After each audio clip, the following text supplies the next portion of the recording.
return guest. We've convinced someone to come back to talk to us again. No. Yeah. Come on. Why would anybody do that? I don't know. So without further ado, recent head trauma victim Doug DeMuro is with us via the magic of Skype. So people can see me right now? Yes. Yeah. All right. Yep. Yeah. I mean, like all 6 people who watch this on YouTube can see you. Yes. Exactly. Yeah. Oh, that's good. There's nothing like six good interested people. Yeah. Now, so it's all right if I walk around. So this is okay. This is weird. okay. Yes, take us on the We'll get the interior of your house. My closet. I'll tell you which doors need to be framed properly, like if any adjustments. Like maybe if I see a door pull that doesn't match with other things, I'll point that out. Guess who's remodeled a house between Ian and I? Yeah, this is actually a home improvement podcast. You didn't know that. Like, oh, you looks like you got some water damage there. Yeah. The automotive thing didn't pan out for us, so it's just sheetrock and what's your name? Nail gun. Yeah. Well, okay, so let's get started. I do want to talk to you about Auto Trader Oversteer, but this view that we have, I do want to ask you about. So you have the license plate thing, which people will recognize from your videos. This is sort of like one of your little studio shots that you do. Yeah. Are these state lawmaker plates that you have? And how do you obtain those? I get them on eBay. Oh, really? Oh, okay. You can get anything on eBay, and I get them there, and they're kind of cool. And I can like the idea of getting these like low number things, and I think they look kind of cool. But I don't know. What the hell do I know? I think they're neat. Some people think they're weird. For us, neat and weird are the same thing, and so screw anybody that tells you different, man. Yeah. Right. Yeah. Yeah, absolutely. The state lawmaker plate thing is really interesting to me as just like an OPSEC issue of like, I don't know that I would want to do that if I was necessarily a state lawmaker. To advertise that you are a lawmaker. Right. Yeah. Because I feel like that's risking Molotov cocktail. I once had a legislator tell me I would lose vote. I don't run the plates because I would lose votes at every intersection. And it's like, why would you want to put that on? But at the same time, isn't it the most obvious form in our country of like important people get privileges? There's because you park at a parking thing and it's not like you're going to get a ticket, right? And that's like at the most basic level. Like sometimes you have to go to court and like, argue your way out, whatever. In this case, it's just like, he's got a congressman plate. We're not going to give him it's so obvious. Right. Yeah. No, I agree. My favorite thing about it is the awkward pause, because whenever somebody asks you your license plate, what is your license plate? 5. and they're like, 5. Like, you don't need to trickle these numbers at me one at a time. We're not breadcrumb Hansel and Gretel in this stuff. Like, you can give me like sequences of digits. 5. So for a long time, I had on my Viper, I had this 2. I don't know if you can see it. Yeah. And because it was like a teen driver, like, and I applied for number 2 and I got it. And initially it was kind of cool. People would come up to me at gas stations. They'd be like, "Oh, how'd you get 2?" And then it just got like everything else that you have to talk to the public. It got tiresome. Like I didn't want to. You just the guy at the airport when you're leaving. Oh man, right? Who are you? Right. I'm done. I don't want to anymore. That's also Montgomery Burns' social security number in The Simpsons. Yeah, and he's like, "Damn you, Benjamin Franklin." Yeah. That's hilarious. Yeah. No, but I can see how something like that would get tiring, right? Because like there's a level of attention that's like, it's like cool. I don't know, it's like affirming, and it's like, yeah, like, I don't know, like it was an idea you had and you see it come to fruition and you see it get traction with other people, right? And then eventually it turns into like the Dave Matthews Band fans of license plates, right? It's like, oh God. Exactly it. And that's true of everything I've ever done that I thought would be cool and attract attention. It does exactly that. It's cool, it attracts attention. Then after about a month, I'm like, boy, I really wish that I hadn't done this. It would have been a lot better if I had just been a normal person. Yeah, just cars, I've always felt that way about exotic cars too. Yeah. So run us through that cycle with like the Ferrari, right? Yeah. Yeah, I mean, right. So I had that Ferrari and I thought it was so cool, and that was the first couple months. It was really cool, and then after a while, you're just answering questions at gas stations. I mean, I used to drive my Ferrari into the suburbs here in Philly, like in where you are, like out in like Jefferson County or Douglas County, like an hour away basically to get gas, just because I was so sick of having to answer in Center City here in Philly. Oh man, you want some contract? Oh, you want to trade, man? It's like, oh, no, I don't want to trade. So the person who's asked me that. Who's the guy that played Biff on Back to the Future?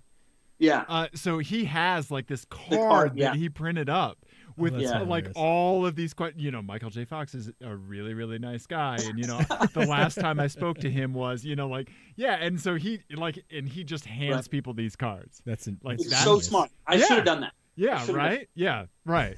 Yeah. Except it would have started with, no, I don't want to trade. No, I won't tell you how much money I make. No, I don't want to tell you what I do for a living.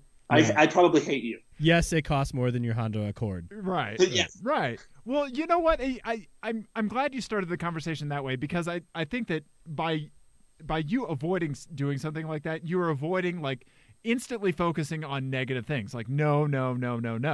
Right. And when I think of Doug DeMuro's version of automotive journalism, that negative association is not there. Like, you're a really positive guy. And that's one thing that Ian and I really look up to you for.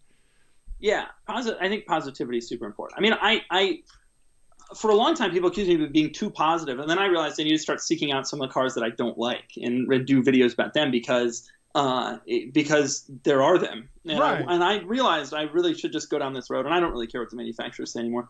And so I did a video with the Maserati Ghibli and with the Hummer H2 that there were some of my favorites and some of the most well-known, and I just ripped them to shreds, and they deserved it. But yeah, no, I mean, generally I try to be pretty positive, and I try to stay positive no matter what. Right.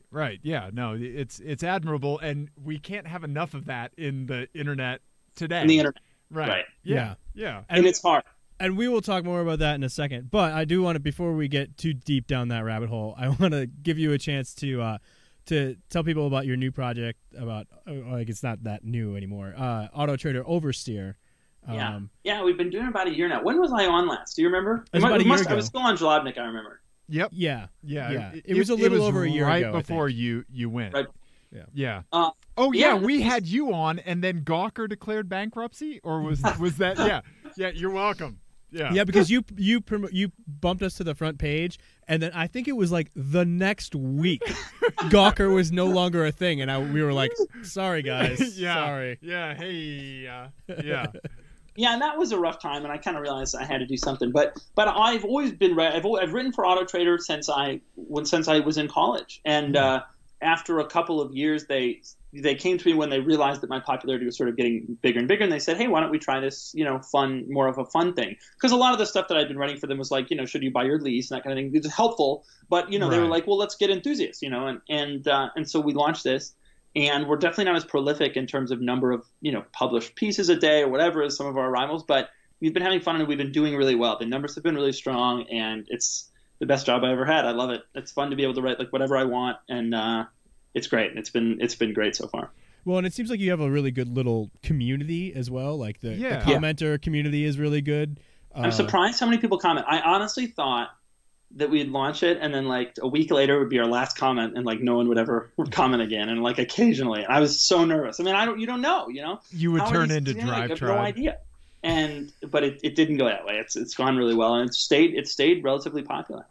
That's awesome. That's great. Yeah, that's fantastic.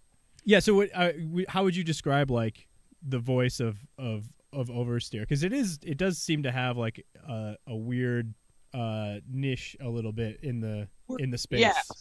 My goal for it, and we've started getting other writers and stuff, and my goal for it has been we're not going to be first on news. Our publishing process is a little bit more unwieldy than most of them, and also I know a lot of sites do news. Right. And so my view was, when I always tell the writers when I hire them, I always say we're trying to do more of like a personal experience. So tell me about a car you bought. We just had this guy Eric Brandt, who's in Wisconsin, just bought a Plymouth Horizon. I mean, that's the greatest thing in the world. Who's buying a Plymouth Horizon? I want to read about that. I don't necessarily care that pricing for the Honda Accord has been released. Right. I want to know about the damn Plymouth Horizon. Yes. So that's the kind of stuff that I've been kind of imploring everybody to do, and I think that's kind of what we're doing more. I'll see a weird car and I'll take a picture of it, and then I'll write a story about it, and that's a story. instead of like, we got to beat everybody else to the punch on something that is big. And we're going to lose some of that stuff because of that, but I'm okay with that. I think we're not looking, we knew we wouldn't be that big, and I think it's more fun to sort of focus on some of the weirder, more quirky things. You're exactly right. You're exactly right. So Ian and I have long fantasized about, like you were talking about, like, why would someone buy a Plymouth Horizon, right? Like, that's your story. Like, there's your log line, right? Yeah.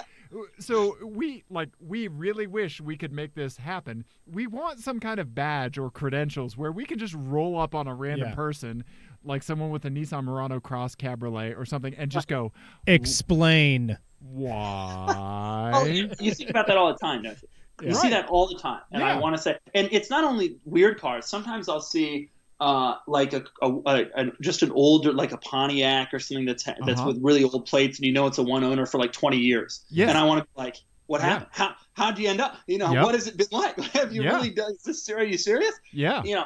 That kind of thing I'm always so interested in, is like figure out people's stories. And the more of that I can get, the better. Right. I mean. Yeah. I almost caused an accident the other day because there was someone behind me in a Honda Accord Cross Tour, and I was just staring in my rearview mirror trying to figure out how they ended up there in a Honda Accord Cross Tour.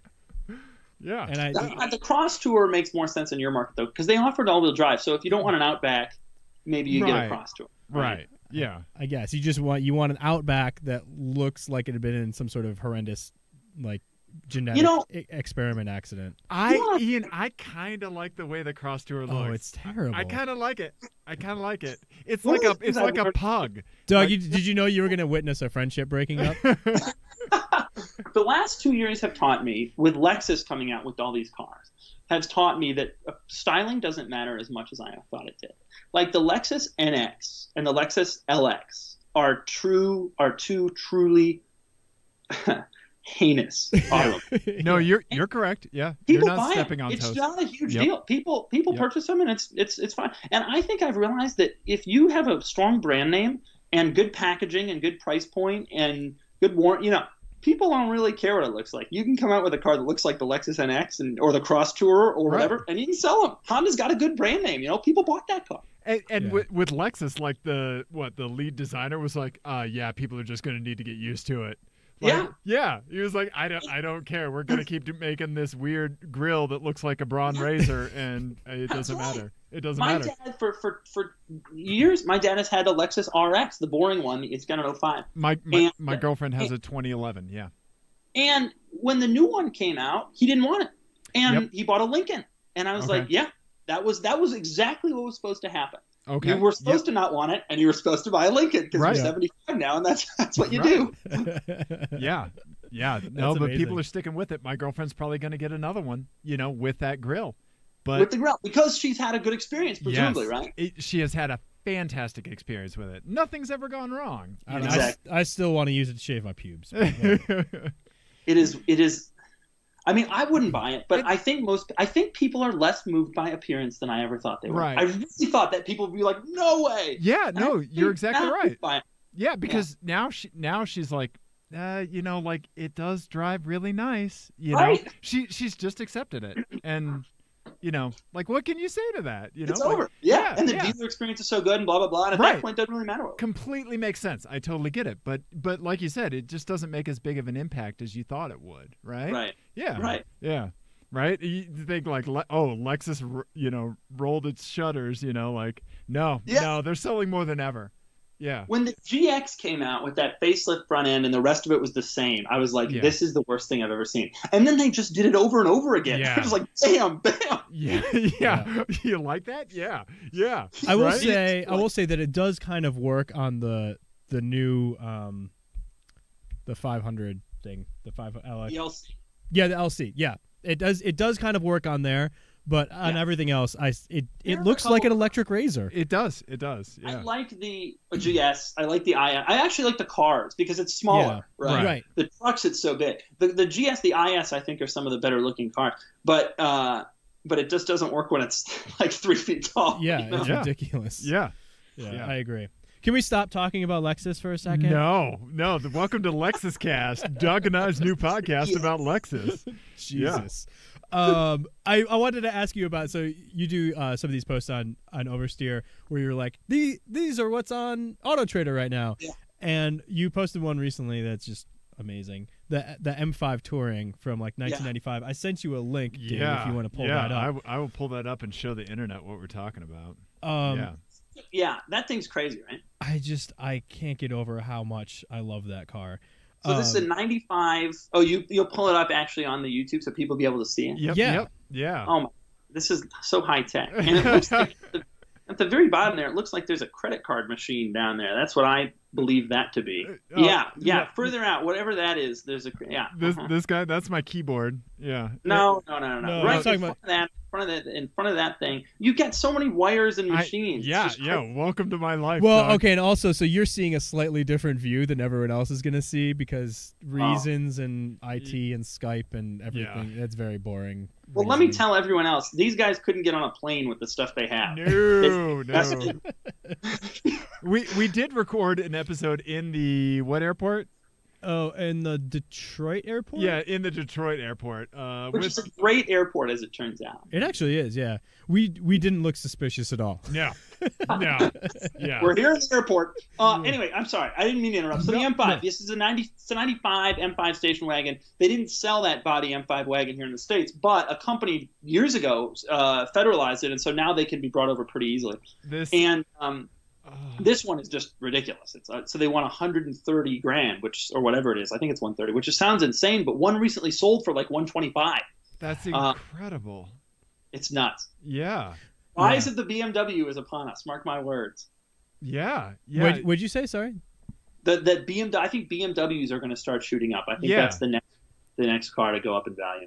Yeah, it was weird. Like the E30 M3s like really shot up for a second, and then they kind of stabilized and maybe even fell off a little bit. Yeah. But now I think you're right. I think these like 90s era ones are gonna really start to. Yeah, I mean, I had a friend who was looking for a clean E36 M3, and it took him forever. And E39 M5, all the clean ones where people like lowered them and crashed them. And autocross them, those are starting to get less and less common in nice shape, and I think people are going to start wanting them more and more, especially as like M becomes a bigger thing. Right. People are going to want like the originals, and we should be hoarding E36 M3s right now. Well, I'm excited for the day when you do it, because you did that video on the 996 911. I'm predicting that in about 10 years time there's going to be a corollary video for bangle-butted BMWs. Yeah. Like, but they're not that bad, guys. Right? They're not that bad, and they can't get any cheaper than they are now. What is that, like an 027 series? That's right. It's got to be like a $9,000 car, right? See, if that. And that's another thing when we were talking about, like, we want the story behind that. Like, whenever you see, like, a BMW 740 Li with temp tags, why? Yeah. Why? What is your maintenance budget? Right. And why isn't it higher? What was, did you do this at a buy here, pay here? Are you financing? Yeah. Oh, yeah. And do you really know what you're getting into? Yeah. Like, are you sure you want to go down this road? Yeah. I just want to hand them my therapist card. Like, here, call her. She's good. You're going to need this. She keeps this going. Yeah. Keeps this going right here. I had an Uber driver probably like 6-7 months ago, and he was we got on talking about cars, and I told him I did this dumb thing, and so he was like, "Oh, well, my daughter just bought a new car," I was like, "Oh yeah, what was it?" And he was like, "Oh, she bought like a 2007 7 Series and it was like a 750, and it was like $8,000 or something." And I was just like, oh, "That's gonna go great, yeah." Because I met a guy who bought a Range Rover, my same vintage. Okay. And what do you say? I mean, like, I'm famous for making fun of this car and its problems. And he was like, "Yeah, man, I'm really excited." And he didn't know about my videos on it. And I was like, "Well, I like mine." Yeah. Good luck. Right. Just kind of for the best, but what do you say? You just kind of, they'll figure it out. You let people make their own mistakes, Yeah, like breaking people bad news about the car they've bought, right, is really hard. Right. You're the bad guy at that point. Right. Yeah, I had friends that bought what did they buy? I can't remember what it was, but it was like one of those situations where like they bought the oldest car in the segment, like the oldest new car in the segment, like it hadn't been refreshed in like 8 years, and you're like, well, but why? They test drove nothing else, and it's just frustrating. But the car buying process is so bizarre. People just make the craziest decisions in the weirdest ways. Yeah, absolutely. So you made reference earlier to like the more knowledge-based articles that you would do for Auto Trader, right? Like lease versus buy, and like this kind of like consumer like awareness, like this kind of stuff. And I think that's another unique aspect that you bring to what you do, because not everybody has that voice. Ian and I don't have like the background in purchasing and all of this stuff. Like, also, we're idiots. Yeah, that too. So we need someone who has that kind of advice and packages it in such a great way like you do. Yeah, I was lucky that I've worked for both a dealer and for an automaker, and so I kind of get how all that stuff goes in the back end, and I've not that many people. I think I'm surprised how few people in my space in this world like really kind of get, oh, here's what holdback means, or here's what here's why you go in at the end of the month, or whatever it is. And that kind of surprises me, but it's nice it's really, really, really nice to have that foundation. I feel this is the one subject in the world I feel like I'm an expert on. Cars and car buying. That's it. I don't know anything about anything else. I really have no idea. No, you nailed it. Have your thing and do it well, and you are. Right. I can't figure out how to work my phone. I don't know how to work my computer. I mean, I don't know any of that stuff. But it's all about specializing. That's my big thing. Absolutely. And then you excel in the barter-based economy, because I'll fix a phone screen for you, Doug. I will. Yeah, you get me a sweet deal on my second Infiniti M45, and we're gonna be golden. Yeah, that's his driver now, by the way. What year? It's Ian. What year is it? 2006. M45, yeah. So it was the first of the facelift, not the weird, that was bad to drive, the one that's actually good to drive. I recommended the weird one to someone yesterday. The one that was like 0203 or 0304, whatever, the really weird one. I recommended that car to someone merely yesterday. I don't know if there's any still around. I haven't seen one in forever. It was such an ugly car. Yeah, they show up on the street every now and then here in Denver. Yeah. They are weird looking. But, I mean, he got a really good deal on his, and it's very nice. It has like 80% of luxuries of like a modern car. Yeah. It's amazing. Well, Infiniti was obsessed with rolling out like all the new tech before everybody. I mean, they had the 360 camera. Other like car companies, Land Rover still doesn't have that. Infiniti was just like, we're going to do this and do it right. And that car's super reliable too. And it's fast. That 4.5 V8, that thing hauls. Yeah. I took an all-wheel drive one, right? So you have rear-wheel drive. Just rear-wheel drive, which is why it sat on a dealer lot here in Colorado, because everybody wants the X. Dave, this guy, he doesn't want all-wheel drive. I don't. What do you do? You get winter tires, or you just take the chip? Yeah. I got the new Michelin X Ices, and then I just call Ian to pick me up in his R32. And actually, for me today. Ian, can you? Yeah, exactly. And this is the first car I've actually managed to scare the hell out of Ian in when we were snow drifting in it. And because that car has that weird pass or active rear steering, right? Oh, that's right. Yeah. So when you drift in the snow, it'll just hold it just like crabs. all it's the so way weird. down the street. And what is that? That's like 340 horsepower too, or 330 or something like that, right? Yeah. They say 335. Yeah. I've tracked it. Yeah, it's fantastic. Yeah. It did. Take Bandimere. Go see what it'll run at Bandimere. Those are great cars. And they're cheap. Yeah, they're cheap and reliable. Yeah. Nobody should be buying 5 Series. People should all be buying that. I'm going to tell people from now on, just buy that car. No, you're exactly right, because there's somebody that I work with that bought the same year BMW 5 Series, right? And I was like, oh, this is going to be very interesting seeing what our repair costs are over the next 2 years when you decide to finally sell it, which they're already trying to get rid of it. Yeah. Well, the other thing with the 5 Series too is that so my friend had a 2011 535, and from the vintage that you have up to now, basically if you're buying a used one, you're buying a generation old iDrive system or a 2-generation old iDrive system, and it's maddening. Yeah. It's terrible. God, yeah. I mean, that's the reason those Bangle 7 Series will never become valuable, because you can't use any feature in them, and it's just absolutely tiresome, especially the early ones. That really bad Bangle Butt era 02, 03, 7 Series was just like, I mean, it was a brave new step, and it sort of Right. foretold what was going to come. But it was like, oh my God, I can't believe this happened. Like when you do it now, it was just incredibly bad. I always wonder why somebody just didn't come out with an aftermarket trunk for the 7 Series that just that flattened everything out. People have for the 996. People have that for the headlights. Like you can put a little cover over the 996 headlights and they become circles. Right. Yeah, exactly. Yeah. Why didn't we not get into the BMW 7 Series aftermarket trunk game, Ian? I know. We really missed BMW facelifted that car and they kind of did that themselves. But it goes back to the same thing. It's just the styling. Everybody made fun of the styling, but people didn't care. They wanted it. It was the same exact thing, and that car sold really well. Yeah, the people who actually buy the cars don't give a shit. Yeah, they liked it because it was new and different from the 7 Series they leased the year before, and the one before that, and the one before that. They were like, "Oh, this is something different." Well, and I think in that segment in particular, it's that it's really easy to identify, for good or bad, that they had the new one. Right. That's exactly right. And that you're right. People are all about, if they're spending 80, 90 on a car, you want the new one. You want everybody to know, whoa, this guy. Yeah, it's not that you want the new one. You want your neighbor to know you have the new one. You want your neighbor, because your neighbor's got the old one. Yeah, exactly. Yeah. Exactly right. I did I knew a guy tangentially that had a 750. Right, the long wheelbase edition. I sat in the back of it. I'm 6'4". I crossed my legs and had plenty of room to go. Yeah. Oh, they were insane. You basically got in, you walked around a little bit, you found your seat, you sat down, you stretched out, got your ticket number. Yeah, what? Right. Yeah, it was like that.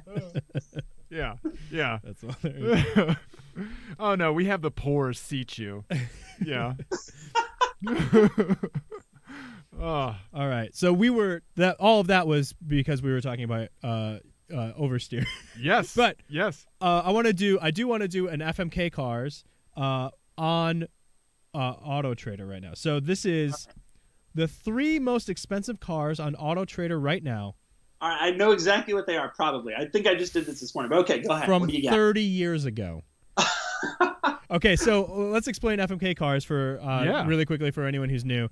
So FMK Cars is a game that we play. It's based off the classic game of Fuck, Marry, Kill, except we use cars instead of people because we're nice. Exactly. Fuck means you drive it for a day, you hit it and quit it.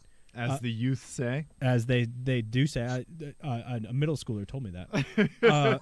And Marry means it's your new daily driver, warts and all. You hit it and quit it. No, the Mary. You put a ring on it. Jeez, what are you doing? So I was drinking water. Doing that wrong. Yeah. Yeah, you put a ring on it for Mary, and K means kill. It goes to the crusher immediately. That's right. All right, so this is straight up. Can I guess what these cars are? Yes. Yes. Yeah. That would be great. Ferrari Testarossa is definitely one of them, right? Nope.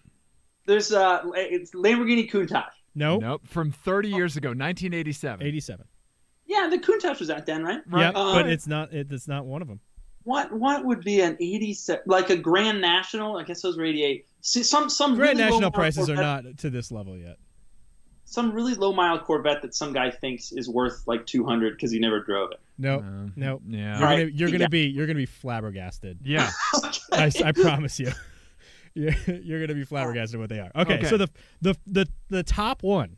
The most expensive car from 1987 on Auto Trader tonight is an Aston Martin V8 Vantage Volante in brown. Yeah. Can you share the screen with him? It's a strong candidate for kill. All right, what else is there? It is a strong candidate for kill. All right. So then there's like 100 911 turbos. Oh yeah, there's a ton of old 911 turbos on our trailer. And so the one that we're looking at, I think, is how much is it? I have it up here. Oh, here, I'll find it.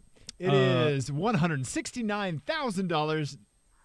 Yeah. Yeah, it's $170,000. This is not the most expensive one. I chose a coupe because I think the coupe is just clearly better than the convertible. Whale tail, baby. It is a gorgeous one. It has 15,000 miles on it, which is ridiculous. Right? And then the last one, you want to guess another Lamborghini model from 1987? Is there a Yalpa on there? It's a Yalpa. Yalpa. It is a Yalpa. We were trying to figure out how to pronounce Yalpa. It has over 100 for a Yalpa? It has 10,000 miles on it. Well, because it broke down. The rest of the time it was broken. I drove one of those. Those things are horrid. Have you driven one? Yeah, I did a video on one, and it barely made it back to where we got it from. We put 12 miles in that car. I was smoking for 7 of them, and when we parked it was the best moment of that whole day. Oh my god! So it's a gorgeous car. It's beautiful. Well, yeah, but styling doesn't matter, Ian. Well, it does in this market, right? I mean, yeah, no, but like, so Ian and I, we were on a chump car team that Ian's dad has, the 1987 Maserati Bi-Turbo. And so many people would come up to us that were bi-turbo owners, and they would say, the 2 best days of my life were when I bought it and when I sold it. Yeah, and that car, God, I wish that was in this game because he'd kill that automatically. So what do we do? Who goes first? You guys go first? You go first. You're the guest. This is for you. This is for you, yeah.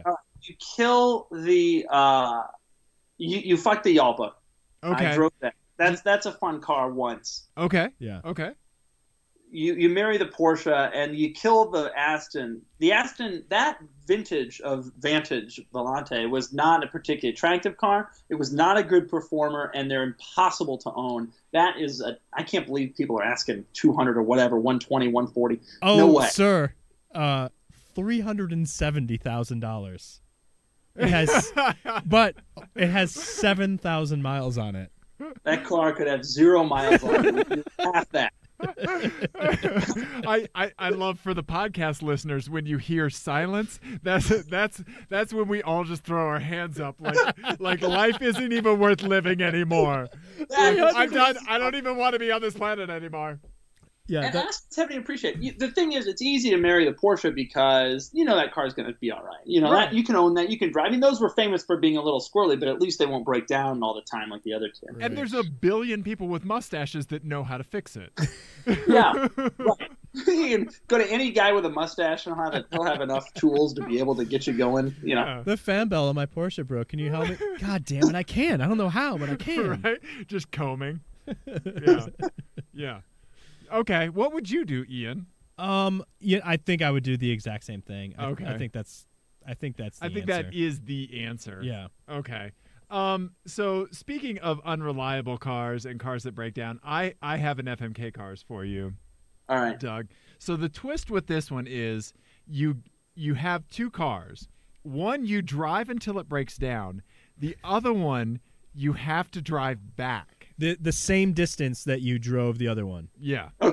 Okay. So you drive. It's not like A to B. It's like you drive the first one until it breaks, and then you have to put the same amount of mileage on the on the second one. Okay. So basically, you're hoping the second one is more reliable than the first one. For this one, we're giving the second car a pass. You get immunity. It's going to make it home. You're gonna get you won't have to call a lift. You'll get there, but you will have to cover those miles. So the cars are all cars that you've done videos on, right? So first up is your Aston Martin Vantage V8, right? Yeah. And the car that you drive back, what's the opposite of a Vantage V8?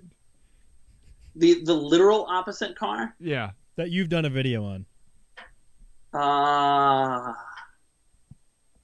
That's a good one. I don't know. The Hummer? Some sort of truck. What would it be? You're right in the blockiness level, a Nissan Cube. Nissan Cube. Yeah. Okay. That was quite a terrible car. They are awful. So you get to motor in the Aston until something breaks, and then back home in the Cube. Yeah. Second, your beloved, the car that made you famous, the Range Rover Sport. Yes. Just to be clear, it is not a sport. It is a full size. This is very important to me. That's right. Yes. I am Range not Rover one of the class. cheap sport people. Dave. Right. I know. Sorry. Take away my great poupon. If you look at the market, the sports are now worth more. The full size is actually worth less. This is considered to be more unreliable. So at some point, they surpassed. Nice. To drive this. Nice. Wow. Okay. That's hilarious. All right. And so then the car you get to drive back is a BMW Isetta. Okay, that is a truly terrible vehicle. But the bright spot with this one is that you're not going to make it that far in the Range Rover. Right. So you don't have to spend that much time in the Isetta. Right. That's true. God, the Isetta. Oh. So it's an interesting calculus you have to play with this one, right? Yeah, although you'll die in the Isetta. That's the thing about it. Right. Yeah, your face is the crumple zone. Your face literally is the crumple zone. Yeah. So it was nice knowing you, Doug. There's a lot of space there. then for the last pairing, 1996 Rolls Royce. And the car you get to drive back, a Plymouth Prowler. Okay, all right. That I like both of those actually. Oh, okay. All right. Well, you kill the Range Rover and the Isetta. Neither of those is appealing. Okay. Neither of those cars is even slightly appealing to me. Those are gone. I would probably marry the Rolls and the Prowler. Okay. Well, actually, no. The Aston and the Cube are more reasonable automobiles because the Rolls is just a nightmare. Of course, it won't go far, like you said. Right. It probably would also have issues. And the Prowler was fun. Actually, I don't know. I would probably marry the Prowler and the Rolls. Okay. And then I would. The Aston is. I mean, you can hard. It's not like you ever want to have a one night stand with a Cube, but the Aston would make it. Okay. Nice. I think you've chosen well there. Yeah. I think. Yeah. I want to know more about the Prowler and the Isetta and the Rolls because those are definitely definitely the Prowler. That is a Y car. And those, they're not that unaffordable now. I mean, it is a V6 with an automatic transmission. So it's not like you're, getting something like the concept had a V12, but that was it. Yeah, I watched your video on that. Were you surprised by that car, that you liked it as much as you did, or where did you go in? In all honesty, I mentioned that video, and I swear it's true. That car has always been like a guilty pleasure. I've always thought that was kind of cool because I always thought in the late 90s there wasn't that much that was really visually that amazing. No, and then right. Chrysler comes out with this thing that isn't even really that expensive. I mean, you would have assumed that would be like a Lotus or a Ferrari, and it's like a Chrysler. You can buy at the Chrysler Plymouth. I always kind of thought that was cool. Now the problem is the same problem that happens to all automatic cars as they age, which is that transmission technology improves. The stick shift will never be supplanted, right? But the auto, I mean, that car's a 4-speed torque converter. It just ruined the whole car. Yeah. But if it hadn't, I mean, if you could do a stick swap somehow, that thing, that would be a lot of. I actually think that might be a fun, legitimately a fun car. It's great to look at, and when you're in it, you know what you're driving. It's not one of those deals where it's like, this is probably cooler for the people who are seeing it. When you're in the Prowler, you're like, this is freaking awesome. I can't believe I'm driving this thing. I like that car. I think I know what is going to be in all of our browser histories later. It's going to be Plymouth Prowler manual swap. Yeah, I think so. I don't know. I always felt that car was just, and I remember thinking this when it came out. I think I was in high school when that came out, or maybe even middle school. And I just remember thinking that car was supremely dorky, and I never really got over that. And it's only been recently that I've been like, you know what, I'd rock that.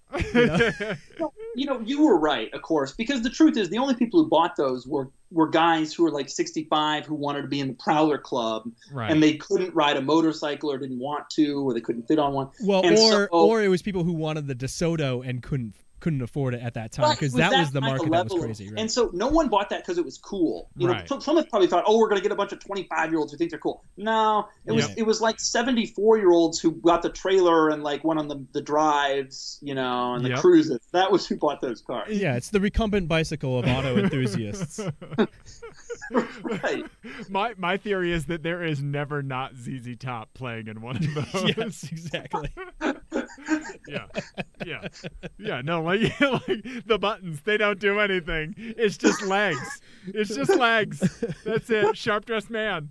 Yeah, they just cycle between ZZ Top songs. Perfect. Yeah. That was good, Dave. I like that. There's no doubt. Yeah. Yeah. So okay. Yeah. The Prowler. Yeah. I don't know. I like that a lot of people take those weird front bumpers off of them because that obviously makes the car. Yeah. Yeah. I actually prefer it with the bumper on, but a lot of people pull them. Yeah, because they think it's ugly. Yeah. Oh yeah. I pulled up a picture of the one with the bumper on. That is. Whew. Well, that gentleman has a license plate holder on his as well, and that really ruins it. Well, I mean, in Colorado, you'd have to weld that thing to the front if you didn't have the bumpers, or you could just rock one bumper and go asymmetrical. That would be. Yeah, That's right? the move right there. If he'd done that, that would be cool. Yeah. Why not? Why not? Yeah. Yeah, that would change my mind. I think I'd be like, oh, that guy's cool now. Yeah. That guy's cool. It's no longer dorky. And hey, well done with the. Oh no, you didn't do the cube with that one, because if you'd done the cube with that one, you would have had two asymmetrical. Yeah. cars. Yeah. Potentially. So Not too many asymmetrical cars. no, yeah, there was like that BMW concept that had the thing and the Hyundai Veloster, but it Veloster. looks the same. Well, the you know? first Testarossa had the mirror, Yeah, the one flying mirror. Yeah, that's right. Yeah. That's Yeah, right. we need more asymmetry in cars. Absolutely. Right? I've heard people argue for that, and Yeah. no one does it. Right. No. Yeah. I'm not making one. Not gonna happen. The problem is people always say, "Oh, I want this cool thing or that cool thing," and then when it comes out, people are like, "Nah, I don't actually want that." Ian, Well, but that's essentially what happened with the cross. We keep coming back to the fucking cross tour. you bring back the cross tour. But the cross tour was essentially that. I don't remember that launch, but that was a focus group developed car, and then they leaked it themselves on Facebook and got raked for it. Do you remember? Remember? I was thinking about this just last week. Do you remember when a Honda employee went into that Facebook comment thread and said, "I like it"? Yeah. And someone discovered that he was a Honda employee. Yes. It was like the biggest drama in like automotive journalism for like 3 weeks or something. And it was the stupidest, silliest thing, and they still sold a bunch of them. Yeah, and now nobody remembers it anyway. It was 10 years ago. But I will never forget that. Somebody went in and it was like, "Oh my God, a Honda employee pretended to be just a guy." Yeah, so silly. Yeah, ridiculous. Ian, I think you and I are trendsetters because our cars, besides my Infiniti, our cars are asymmetrical because things just fall off of them at random times. That's true. That's true. Things don't fall off in like a RAID 1, of parts dispersing from the car. Yeah. That's an IT joke, which was not funny, but we both laughed anyway. So tell us about the Rolls Royce. I want to know everything because I feel like if I went from a 300 horsepower Saab to an Infiniti, my next move is probably like an 80s Rolls Royce. That car was so cool, and it was so interesting, and it was so relaxing, and it was just the nicest experience. The thing I like about Rolls is that there's no effort placed in trying to do anything but make it luxurious. You know how you get in like a BMW, and they're trying to be luxurious, and they're trying to be sporty, and they're trying to be cool, and they're trying to be high tech. Rolls is like, forget all that crap. Yeah. We're just gonna be just chill. Just chill, man. Just chill. And so there's just these overstuffed seats, and the steering wheel you could move by blowing off. It's so light, and cars just you really forget about like your problems and the problem. You don't think about stuff anymore. It's just so nice, except until you break down. I mean, that car's 22 years old. I wouldn't want to drive around one of those things. Right. But it is truly a nice place to be when you're in it. Which surprised me because I thought it would be kind of a basket case, but actually you can tell they put a lot of thought into it, and even 20 years later, it still holds up. It still feels more comfortable and more serene than like a Camry. And you know how everybody says, "Oh, and an S-Class over 5-10 years, all those features trickle down." Well, the serenity of that old Rolls Royce, it's hard to match that even like 20 years later in a normal car. I was surprised by that. Wow, That's amazing. Yeah. I mean, so Ian and I have talked about Lincoln a lot on the show. I was going to bring that up. Yeah, and we always thought that Lincoln should just be that American, no holds barred, luxury first, nothing else second. Yeah, because Cadillac is trying to be BMW. Yeah, right. Well, they are. Lexus is too. I mean, everybody has gone for sporty. So who's left for my dad, who wants to get rid of his old Lexus, and now he's 70 and he wants big buttons that he can see. Who's left? He's not buying a CTS. No. And right. Yeah, that's Lincoln's. That should be Lincoln's role, in my opinion. I agree with you. I think the next car for your dad is a donk. I think my dad's gonna have the MKC until it's time to take away his keys. I think that it's actually interesting. A couple of weeks ago, my dad called me, and he's in the car, and he said, "Doug, my hazard lights," and of course I talked him into this Lincoln, right? Because he would have bought I don't know what, right? He was looking at RAV4s, and so he calls me every time there's a problem, and he says, "Doug," my hazard lights are on, I can't turn them off, and I said, "Well, I Googled a picture, and I said, well, it's a button to your right of your navigation screen. He said, I don't see the hazard light button in the navigation screen. I said, no, it's to the right of the screen. And then he pressed it, and he's like, oh, God, fine, all right. So I realized when I got off the phone with him, I realized the day you realize your father is old is the day where you help him turn off the hazard lights in his Lincoln. That's the moment. Which is a button. That moment across the threshold. Yeah. Which is a button that hasn't changed in cars for like 30 years. The one button that is designed in the entire car for you to be able to just go, I need that thing now. Right. And he pressed it, of course. Right. So he pressed it already. Right. So So I read that's the moment. It's that second. To be fair to your dad, I did make a similar phone call to Dave here about a year or so ago, in a just unbelievably frustrated in my Volkswagen because I had somehow accidentally changed all of the units on the dash and everything else to metric, and I couldn't figure out how I did it. Everything was in Celsius, and I don't know how. I couldn't figure out how I did it, and it turned out that I had pressed 2 buttons at the same time, and that's how you do it because Volkswagen needed more complexity in their electrical systems. Yeah, there has to be all these stupid Easter eggs. Yeah, right. I know. I have an idea for an Easter egg. How about you make it fucking reliable? That'd be a great one. That would be a good Easter egg, but unfortunately, we're still a ways from that. Yeah, that's what drove me most crazy about the Dieselgate thing was that like they wrote something that worked reliably. Right, like you spent time on that shit. And I can't keep fuses in my car? Like, what are you doing? You're killing me. Yeah. You should have called the dealer and made that argument over the phone. You should have yelled that at the service department. You should have yelled that at him. Yeah, because those service department employees love to hear that. I'm sure. I'm sure that was the worst, 3 weeks of their life. Typing like this. Could you imagine being a VW service department employee right now, trying to explain to every 80-year-old who bought a diesel Jetta, and these are their most environmentally conscious customers. Yeah. Here's what you have to do. Oh, God. Right. No. Yeah. Yeah, I know a lot of people who just quit Volkswagen sales. They went to work for Toyota or they got out of the business or whatever. I would have done the same thing. Don't doubt it at all. Tap out. I'll come back when you have nothing but electrics. Yeah. Exactly. Yeah, totally. Yeah, right. Ian, keep us on track. Okay, so one thing I did want to talk to you about is you're obviously in the year that you've since we've talked to you, your popularity has definitely grown, especially on YouTube and stuff like that.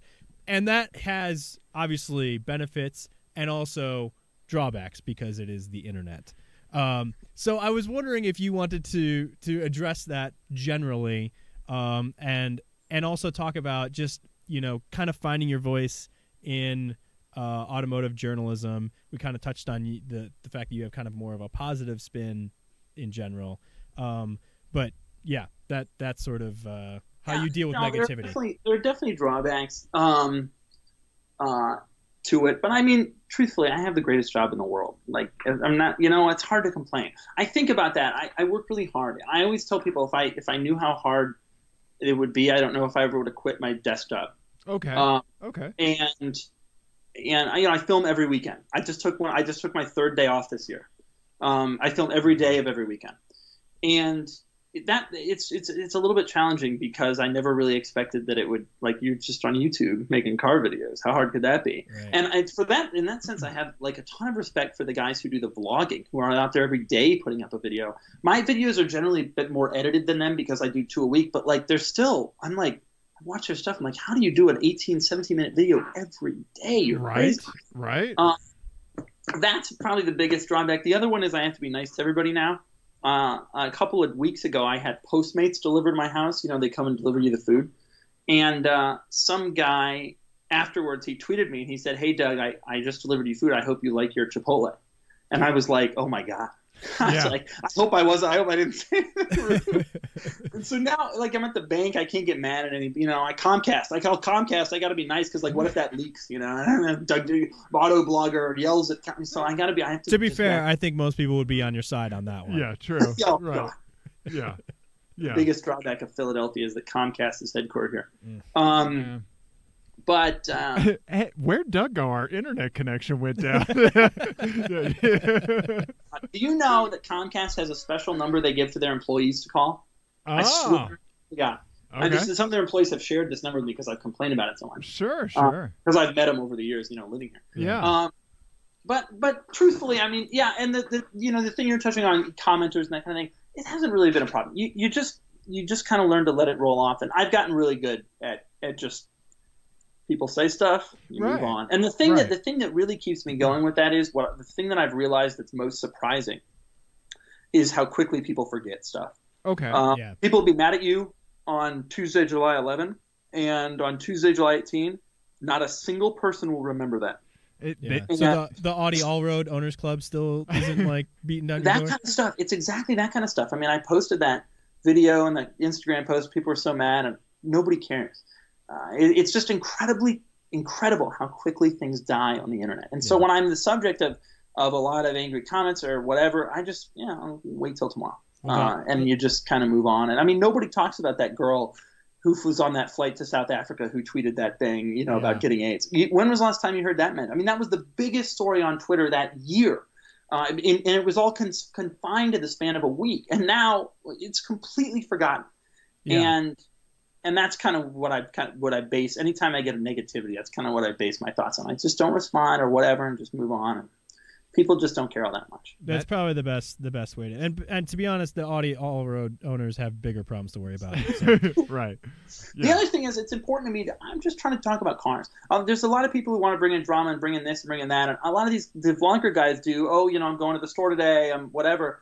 I don't do any of that. I just want to make videos about cars. That's it. Right, yeah. And write about cars. I don't want I don't find my life all that interesting. To be honest with you, I think I try to limit it mostly to just, here's this new car, here's the cool feature, and I'm not going to get into a fight with somebody. I'm not, it's not.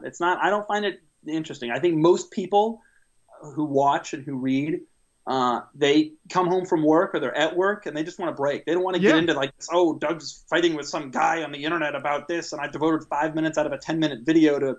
It's just a waste. I'd rather just do cars. Yeah. Well, and I appreciate too that you took the journalist tack of finding an angle, and and I think you've kind of cornered a niche on that, which is good, because the vlogger stuff on YouTube, I subscribe to a ton of YouTube channels. I don't subscribe to a single one of those guys because it's just I just can't do it. I don't know. It's all. I always kind of wonder who watches that stuff. I mean, I'm not that interested in that stuff, but I guess there are people who are. But it's just kind of weird, right? Some people like that, and some people do that, and some people do completely opposite, and it works for both of them. So there must be a huge audience, Yeah, there must be. I don't know. Yeah. What else was I was going to ask you about? I don't know. Yeah. So I did want to ask you. So you mentioned earlier about how you said you don't get invited to press events all that often. Yeah. So we've noticed already. I think in our dabbing our toes into the waters of legitimate automotive journalism. Legitimate automotive journalists. False. The oxymoron of the week. Yeah. Is there a hierarchy within the journalist community, and how do journalists kind of treat each other? I know there's dumb things between Motor Trend and Jalopnik and some other weird little beefs all over the place, but in general, do you think people are oh, he's a YouTube guy or he's a magazine guy or whatever? There is that. One of the things I've learned is there's sort of a great equalizer at these press events, because one guy as a automaker guy today could be a freelance guy tomorrow. And one guy as a Motor Trend guy today could be a freelance guy tomorrow. And one guy who's a freelance guy today might be your boss tomorrow. And so one of the things I've noticed is the journalists are actually pretty respectful towards each other. I was surprised by that. I always kind of thought people would have rivalries and hate each other. And there is some of that, especially in this business. There's a lot of egos. In any journalistic business, people want to see their names on bylines and headlines and that sort of thing. But I've always been surprised that they get there and they kind of treat each other as colleagues. That has always really surprised me. With that said, the automakers have a hierarchy that I've always found very interesting. The automakers deeply believe that print magazines are their number one focus. Wow. And I think that is the most outmoded, laughable. I think it's based mainly on old relationships they formed years ago. I can point right now to 15 million YouTube views a month, which is more views than any car magazine will get. And I can even point to the fact that 2/3 of my viewers are between the ages of 25 and 55, which is like prime advertising demo. Right. And I never hear from car makers. They don't contact me. They want to talk to the magazine. So I borrow cars from viewers, and then sometimes they get really negative reviews because they suck, and I'm not going to sugarcoat anything. I don't have to answer to anybody. And I actually personally, it's worked out pretty well. Right. Do you think that's maybe part of the reason why that, like, because the growth is so rapid that you're not dependent on, you don't have that weird dependency on access that the print magazines have? Right. They have that sort of they symbiosis. Can't go borrow some guys. They can't go borrow some guys, Right. Trabant. Yeah, they have legal departments and all those sort of things that are going to say no, right? Right. I got insurance. I'm insured now. I had to do that. Yeah. But yeah, I think I prefer doing it this way. I think there's some charm to it, and I think there's maybe a little bit more. I think there's maybe a little bit more honesty to doing it this way. Personally, Yeah. I mean, I don't begrudge them people doing it another way. I do it. I've taken press cars. I had a press car last week. I had a Ferrari. I was very Mm. excited by. I went to the Honda Civic Type R thing and the Ford GT. I do them occasionally. Sure.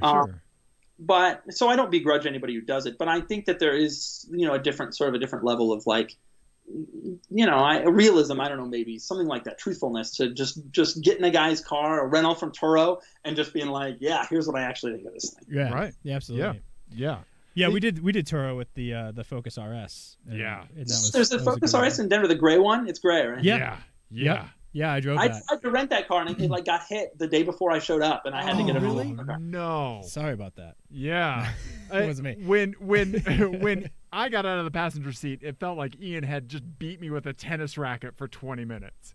I loved it. Yeah. It was on winter tires too, which made it like super like nervous all like everywhere. So it was just like you were busy. Yeah. That guy has it at some deal price too, right? It's like $59 a day or something insane. Right? Oh no! When I rented it was about $100. It was really? $100. Maybe he's learned. Yeah. I mean, yeah, maybe. I don't know. Maybe he's got to get some volume up to pay for his insurance. Stuff or whatever. But it was a blast to drive. It was just a handful, but yeah. That's such a cool car though. And the Civic Type R, we can debate forever about whether that's a better car or not, and we'll see how that all goes. I'm very very excited to drive one of those. Yeah, I'm curious. So as we got invited to these press events and stuff like that, like what you mentioned about journalists respecting each other, that was really apparent to Ian and I because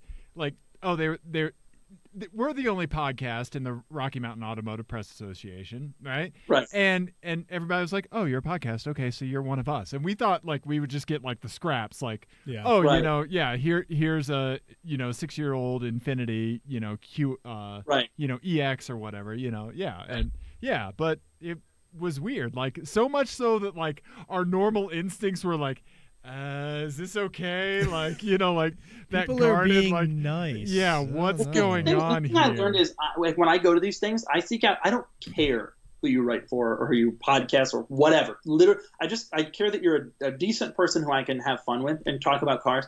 Yeah. And there are guys I've met who work for the major magazines who have these big names who are just the most annoying.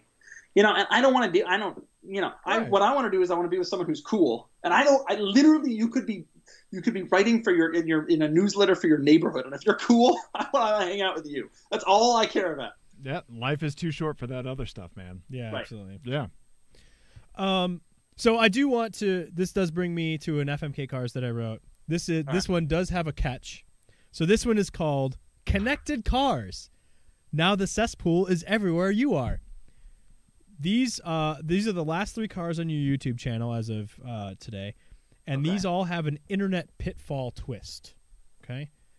So the first one is the 997 911 Turbo. Yeah. It tweets your exact location, speed, and bodily functions at 10-minute intervals. Whenever you're in the car. Whenever you're in it, okay. Well, no. I'm just going to say 24 hours a day. It monitors your bodily functions. So like Doug DeMuro just picked and flicked. That's going on Twitter.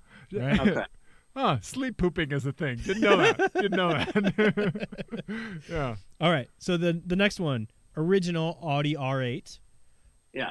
Every piece of information you get is relayed to you in real time by YouTube commenters. So that includes the navigation, The radio, anything that comes through the radio is just filtered, and there's no delay. It's just immediate. YouTube commenter, and everything in the dash. So you have YouTube commenters basically telling you how fast you're going, how long you have to empty, all of that. Are they using their typical grammar and all that? Oh yeah. Yes. Oh yeah. Absolutely. Yeah. U space R space all of it. Everything. The next one, the last one, a little bit different, goes the other direction. Rolls-Royce Wraith, a car that you were effusive about keeping the outside world at bay. Right. The internet no longer exists. Oh my God. Wow. By driving this car, the internet is gone. Wow. What do I do then? What is my life? Well, do I just drive around in my Wraith? See, this is the dichotomy of like is the scenario.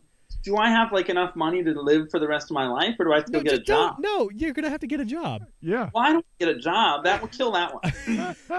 You wouldn't do that one for a day? No, I wouldn't. Oh, maybe for a day. Does the internet return then at the end of the day? I don't know. That's a risk you're gonna have to take, Doug. I don't make these up. I do make these up. I'm sorry. You do. You do, Ian. Yeah. Yeah. All right, I'll do that for a day, and I'll kill the Porsche, and I guess I'd have to You're gonna marry the YouTube commenters? Well, what other choice? If I can't kill the internet, I'm not going to do the bodily functions thing for the rest of my life. Are you out of your mind? You're not going to do that. Tell me if you would do that. You drive every 10 minutes? But like you said, people don't care. Like eventually they'll just get past it. Like if it's every 10 minutes, they'll never get past it. They'll say this man owns an automobile that is tweeting his bodily function. True. I'd probably get more followers out of it. To be honest, I would follow it. Yeah, I cannot click that fast enough. Yeah. Just imagine the sponsored tweets you could have from like X-Lax. And we've noticed you need to hydrate. How about smart water? Yeah. And that is the most ridiculous thing I've ever heard. And no, I would definitely feel that. You're right. I would. The roles would be great. I would fuck the roles, and I would marry the Audi and the damn YouTube commenters. Because you want to know something, Ian? I've already married the YouTube commenters. Yeah, there you go. Well done, Doug. Well done. Very good. God very damn good. it, he wins all of podcasting. True. That is absolutely true. And it is a marriage because you don't like them necessarily, but right. I actually don't even read the YouTube comments anymore. It's so funny. The funniest thing in my job that happens every week is the car owner contacts me, and he's like, whose video just went up, and he's like, Doug, do you believe what they said? And I'm like, first off, yeah. I do. And second, I haven't read a YouTube comment in like 18 months, man. I don't blame you. No idea what they said. When someone says that to you, do you just get that like that? Oh, buddy. Oh, look at him. He learned that. Well, the thing is, it's an experience that's going to pass for them. Right, so I don't tell them like, you're an idiot, don't do this. If it's usually they usually just did one car. Right. So I usually don't get into a thing with them. But what I'm thinking in my mind is like, you don't even realize who's on the other end of that screen. Like it is literally an 11-year-old, and and like he's doing this while he should be walking the family dog, and his mom is yelling. Like this person should not matter to you and their opinion about your interior color choice. Right. Not arguing with your buddy. This person is not important to you. Yeah. But you can't tell them that. I can't. No matter what, I've had car owners tell me they've read every single YouTube comment about. Oh no, you can't do that. You can't walk away from that. Yeah. Right. Yeah. No, that's like watching a snuff film. Don't do that. Don't ever do that. Yeah, it's the same thing. That's actually the same thing. It's watching a snuff film, reading YouTube comments. Yeah, it's actually, now that you mention it, now that I say that, it's actually not all that different. About it. Yeah, you can't get that piece of you back. Yeah. Like, one of the first things you and I talked about, Ian, was like whether or not, like, I think you had mentioned like, oh, did you see the comments on something? And I was like, I never read comments. Like, I don't read comments. I can't read them where it's insightful. On platforms where it's insightful, I'll read them. Like, I read them on Oversteer. I read them on Reddit. They're pretty good. I get emails. I reply to most of them. Right. But YouTube doesn't require anything to post. You just have to like have an internet connection, basically. Right. And so, what's the point? I have to read terrible ones. I have to. Like, it's a need that I have that's really bad. So it's probably good that we're not super popular, because it would not be good for me. I would spend all day. I would have to read and catalog. I would probably print them out. Yeah. Yeah, I mean, I'll go in and read them just as on a lark, and I'll occasionally even reply on YouTube.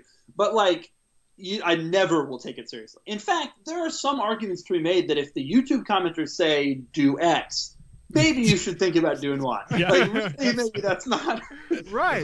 You should try to appeal to. Yeah. Well, and that's one thing that, like, it boggles my mind about the internet, of like, you would think that, like, the more people have access to the platform, like, kind of the more level-headed the comments would be, and it's totally the exact opposite. We discussed on the podcast a few times now. One time, because of an Uber that had a wheel bearing that was going out, I stumbled upon the Toyota Prius owners forum. Yeah. It is the nicest place on the internet. But like, don't tell anybody, Doug. Don't tell anybody. Don't tell anyone because about it. Random people aren't just seeking their way in there and making it bad. That's what you're saying. Right. It's people. It's literally just Toyota Prius owners. Yeah. It's Toyota Prius owners, and people will ask questions and then wait. Get this, Doug. You're not going to believe this shit. Someone answers it. Yeah, there's nothing more infuriating when you go on a forum and you Google what does a brake job cost for whatever, and you go on a forum and you get 10 threads and 9 of them say, "Did you try the search function?" Yes, I was just gonna say that. I am searching and you didn't answer. You damn it! How do you think I got here? Yeah. I love it. Yeah, it's unbelievable. Yeah. But the Toyota Prius owners forum. It's, if you ever need like a calm oasis in the internet, just go there. Right. And you're it's the one thing that it's the best thing that the Toyota Prius has done for the world. Yeah, you're exactly, because you have your cake and you eat it too, because then you don't have to go out to your garage and see a Prius. Right. Exactly. Right. Yeah. That's so funny, but it totally makes sense. But yeah, I mean, when you give everybody access, local news, right? The commenting sections on local news articles. Oh God. Yes. Game-changingly bad. I mean, you start to realize how dumb some people are. Yeah. When you go, and then you start to realize why we need so many laws. You know, right. Small government people, and it's like, well, wait a minute, you should go in a commenting section. Yeah. They're dumb people. We really need to protect ourselves from these people. I need to be protected from these human beings. And you hear all this stuff, and you start to realize kind of where it stems from. Right. That you need an airbag label on a sun visor and that sort of thing. Right. Oh, so I shouldn't put my feet up on the dashboard every time the car's moving? What a shock! Yeah. Huh. Yeah, exactly. Why do I need both kneecaps replaced after that collision? Yeah. No right? shit. Yeah. You start to learn there's a lot of dumb people. And that's what the internet is taught. Yeah. It's amazing. Yeah, it's the good and bad. Like, you have a career, but also way more about the populace than you ever wanted to. It's interesting, right? You get this look at, oh my God, these are people. One of the things I've learned though is before I started doing this, I never commented on YouTube. Do you guys comment on YouTube? I've never once commented on YouTube. No. Right. So I think I've learned, and I get emails from people, hey, you want to meet up, let's have dinner, and I meet people in Philly all the time who are readers, and they're always the nicest, smartest engineers and lawyers and doctors, and they're always the nicest people. And what I learned is 98% of the people who are watching, not only do they not comment, they don't bother to go on Twitter and read the comments and get involved in the discussion. They just want to see the video, maybe read the article. That's it. Right. And so the commenters are probably too involved, and that's why I hate forums, because forums are so precise. It's one particular car, right? Like the Super Impreza or the VW forum, whatever, it's the VW Vortex. It's just too much. The people are just too granular, and they just get so mad. Yeah, I'm well familiar with the VW Vortex forum, and in particular, which fuse do I need to replace? So, yeah.